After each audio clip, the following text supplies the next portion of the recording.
네, 자, 여러분 이제 우리 2장, 이 단원에 대해서 얘기를 좀 살펴보도록 할게요.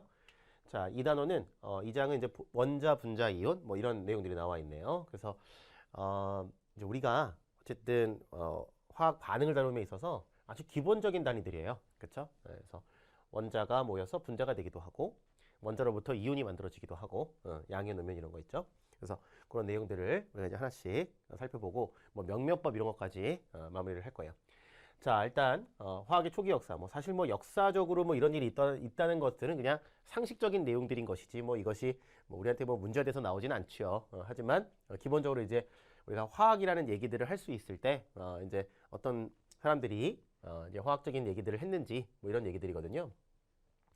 사실은 뭐 옛날 뭐 그리스나 뭐 이런 시대에는요, 과학자가 뭐 철학자기도 하고 뭐 물리학자기도 하고 화학자기도 하고 뭐 여러 방면에서 이제 얘기들을 했죠. 근데 여기 보니까 그래도 이제 우리가 화학적인 얘기를 할 수 있는 사람들 중에 대표적인 사람이 뭐 데모크리토스라는 사람이 있네요. 데모크리토스는 원자라는 개념을 가장 먼저 얘기한 사람이에요.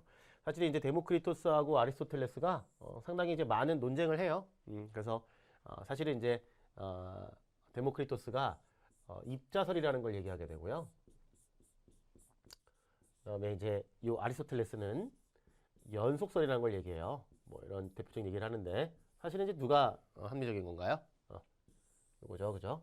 그래서 뭐 이런 거예요. 어떤 얘기였냐면 주사기가 있는데 기체가 이렇게 있겠죠, 기체가 이렇게 있는데요.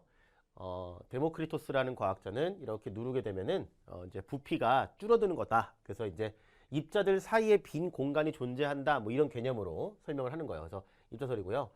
여섯설은 뭐냐면 이게 그냥 빈 공간이 없다. 특히 이제 아리스토텔레스는 기본적으로 이제 진공을 되게 싫어했어요. 그러니까 자연이 진공을 그대로 둘 리가 없다. 뭐 이렇게 얘기를 하면서 전체 골고루 이렇게 채워져 있는데 이게 압력을 가하게 되면 이제 공기가 진해지는 거야.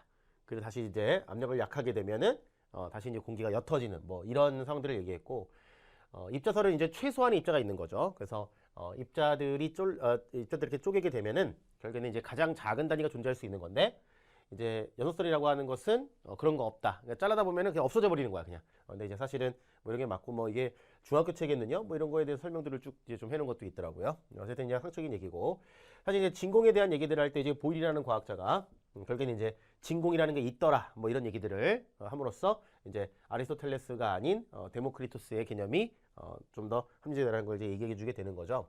그래서 이제 사실은 이제 이런 제2차관을 가지고 실험을 하게 되는데 여기는 이제 막혀 있고요. 수문을 넣게 되면요. 이렇게 높이가 똑같다고 해볼게요. 이렇게. 그럼 사실 여기 뭐가 있는 거예요? 기체가 있는 거죠. 왜냐하면 여기 대기압이 있기 때문에. 근데 이제 데모크리토스의 이론을 따르게 되면요. 여기다가 수은을 더 부어요. 더 부으면 어떻게 되죠? 얘가 부피가 줄어들면서 다시 평형이 돼요. 근데 이제 아리스토텔레스의 개념으로 쓰게 되면요. 여기 채워지게 되면요. 이게 변화가 없어야 돼요. 진공은 원래 진공이 아니니까.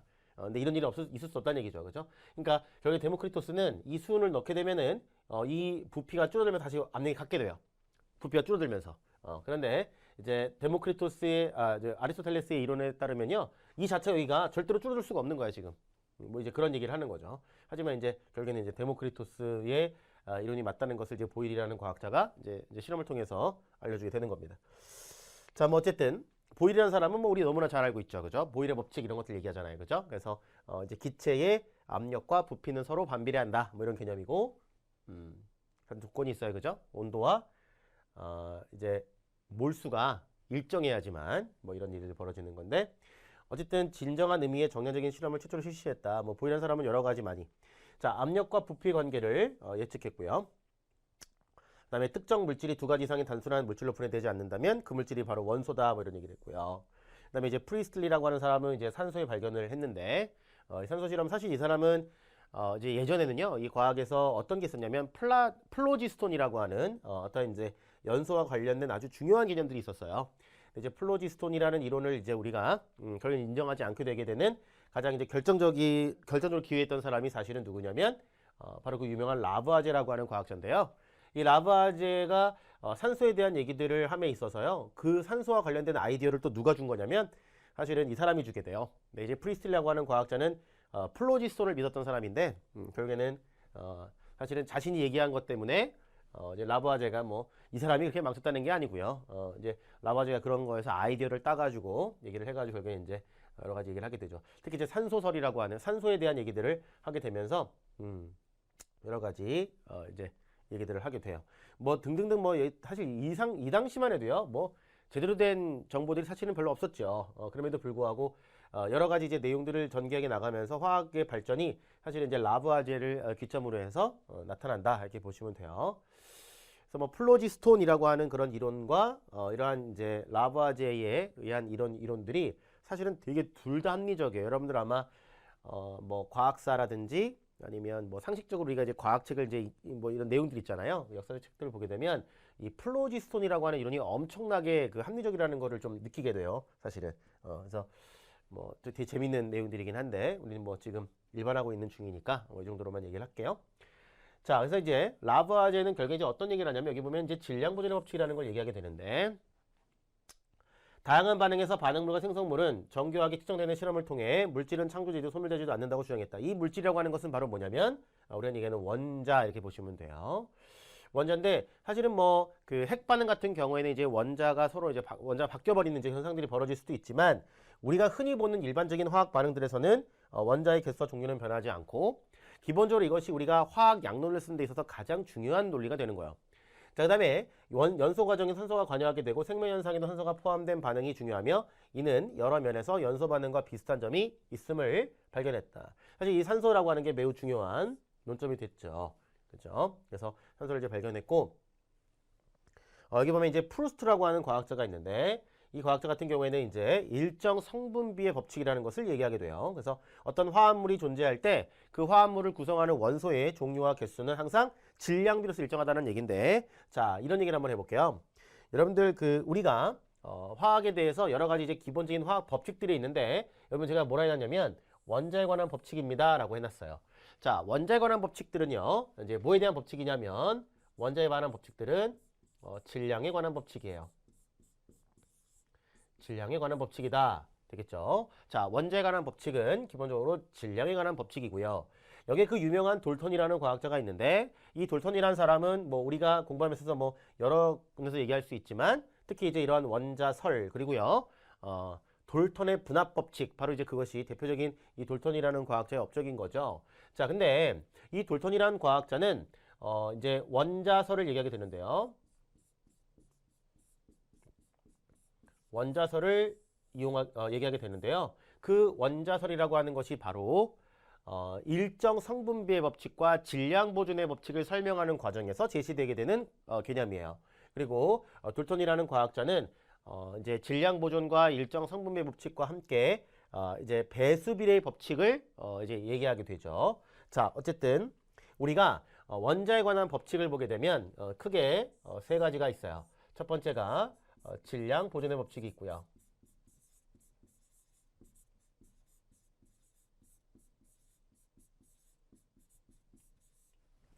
그리고 일정 성분배 법칙이 있고요.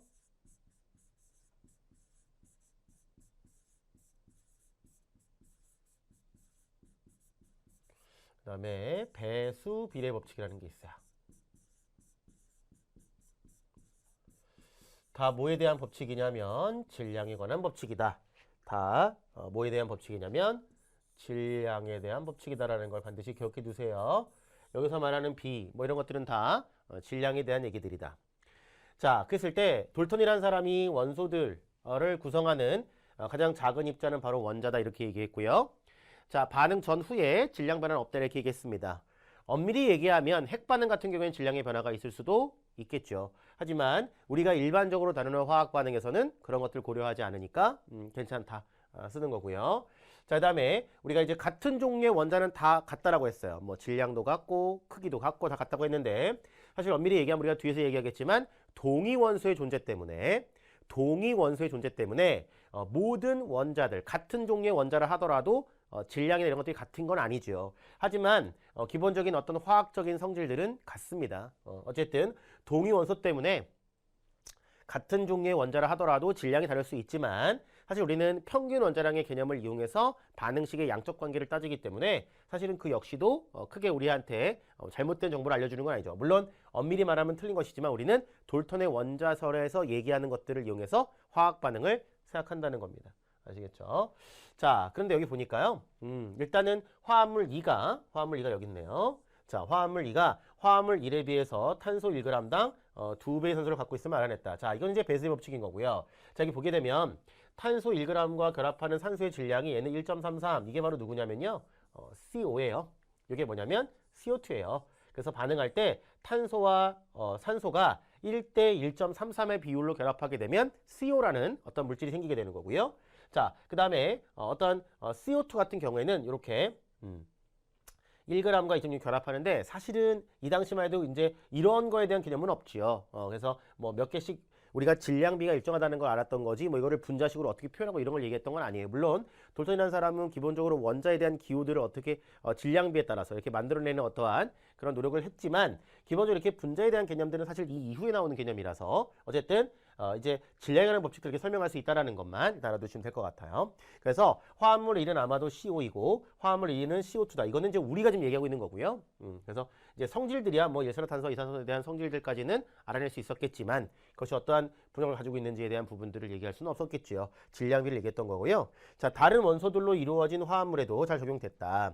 자, 배수비 법칙은 뭐냐면 자, 여기서 동일한 탄소 1g에 대해서 결합하는 산소의 질량비가 몇 대 몇이에요? 1대 2죠. 이게 바로 배수비 법칙이죠. 그러니까 서로 같은 종류의 원소, 그러니까 어떤 화합물을 구성하는 원소의 종류가 같음에도 불구하고 이제 질량비가 서로 다를 때 일정량의 원소에 대해서 결합하는 상대 원소의 질량비를 우리는 배수비례 법칙이다 이렇게 불러주는 거죠. 그래서 배수비례 법칙이라고 하는 것은 서로 다른 일련의 화합물을 형성할 때 첫 번째 원소 1g과 결합하는 다른 원소의 질량비를 얘기하는 것이고 둘 다 같은 종류의 원소로 되어 있는 거예요. 다만 화학적 조성, 질량비가 달랐던 것뿐이죠. 그래서 화합물 1 자체에서 비교하는 것 이것은 일정 성분배 법칙이 되는 거고요. 화합물 1과 2에서 같은 종류의 탄소에 대해서 결합하는 산소의 질량비를 얘기하는 것은 배수비례 법칙이다 이런 뜻인 거죠. 여러분들 너무나 잘 알고 있어요. 사실은 물을 만들 때 어떻게 만드나요? EH2 더하기 O2가 EH2가 되죠. 그 다음에 또 우리가 비슷한 뭐 같은 종류의 원소 되어 있지만 서로 다른 종류의 물질인 거 H2 더하기 O2를 보게 되면 H2, O2가 있어요. 이런 우리가 이런 걸 하이드로젠 페록사이드 과산화수로 하는 거죠. 자, 그러면 이때 얘는 질량비로 어떻게 되냐면 질량비로는 1대 8대 9입니다. 질량 1대 8고요. 자, 더해서 같은 건 질량 보존이고요. 1대 8대 9로 만나요. 예를 들면 수소기체가 2g, 산소기체가 8g이 있다면요. 수소기체 1g은 남아있게 되고요. 이제 9g이 생기는 거죠. 이건 다 알고 계실 거라 생각이 드네요. 그 다음에 H2O2 같은 경우에는요. 얘가 얼마가 되나요? 2g 반을 30이 반응하는 거니까 1대 16대 17이 되는 거죠. 그러면 이제 수소와 산소가 질량비로 1대 16으로 만나서 화합물을 만든다면 그 화합물은 과산화수가 되는 거고 1대 8로 만나서 만든다면 그것은 물 분자가 되는 건데 이때 H2O가 있고요. H2O2가 있는 거죠. 동일한 수소에 대해서 결합하는 산소의 질량비가 몇 대 몇인가요? 1대 2죠. 자, 만약에 산소의 질량을 같게 만든다면 얘가 2개 있고 얘가 2개 있다면 얘는 얼마 있는 거야? 4개 있는 거죠. 그때는 1대 2가 되는 거야. 질량비가. 아시겠죠? 그래서 동일한 수소에 대해서 결합하는 산소의 질량비는 이렇게 1대 2고요. 동일한 산소의 질량에 대해서 결합하는 수소 원자의 질량비는 이쪽이 1이 되는 거고 이쪽이 2가 되는 거죠. 그죠? 그래서 1대가 되는 거예요. 아시겠죠? 그래서 그것들이 다 배수비례 법칙이 된다. 그래서 돌턴의 원자설이라고 하는 것은 이렇게 질량 보존과 일정 성분배 법칙을 설명하기 위해서 제한되면서 이제 배수비례 법칙까지 설명할 수 있었다. 이렇게 되는 거죠. 자, 그래서 여러분들 원자에 관한 법칙은 원자에 관한 법칙은 질량에 관한 법칙이라는 거 반드시 알아두셔야 되고요. 가장 중요한 거 양적 관계를 풀면 있어서 가장 중요한 게 바로 질량 보존의 법칙이에요. 그리고 일정 성분 법칙이고. 그래서 자, 관련된 B는 다 모두예요. 질량에 관한 B가 된다라는 거예요. 여기에는 질량 보존의 법칙과 일정 성분의 법칙 그리고 배수비례 법칙이 있다라는 거고요. 자, 돌턴은 원자설이 이제 뭐를 설명하기 위해서 질량 보존의 법칙과 이걸 제한하는 일정 성분 법칙을 제한하는 과정에서 이제 우리가 얻어냈었다는 얘기고요. 자, 다음 페이지를 보면 이제 배수 법칙의 예가 있어요. 예시가 있어요. 다음 자료는 질소와 산소로 이루어진 다양한 화합물의 성분을 분석한 것인데요. 자, 산소 1g과 결합하는 질소의 질량이 있는데 그럼 뭐 배수비례 법칙이 성립이 잘 되느냐라고 하면 되겠죠. 자, 그러면 어떻게 하면 될까요? 가장 간단한 정수비로 쓰면 되는데요. 이때 가장 작은 숫자로 나누어 주시면 되는 거예요. 즉 뭐냐면 얘는 어떻게 나누면 될까? 0.4375분의 1.750. 자, 얘는 어떻게 하면 될까요? 4375분의 0.8750. 얘는 어떻게 하면 돼요? 그냥 나누면 1이죠. 그죠? 그래서 이렇게 해서 B를 구해보면은 다 어차피 산소 1g과 결합하는 질량이니까요. 그 B를 구할 수가 있는 거죠.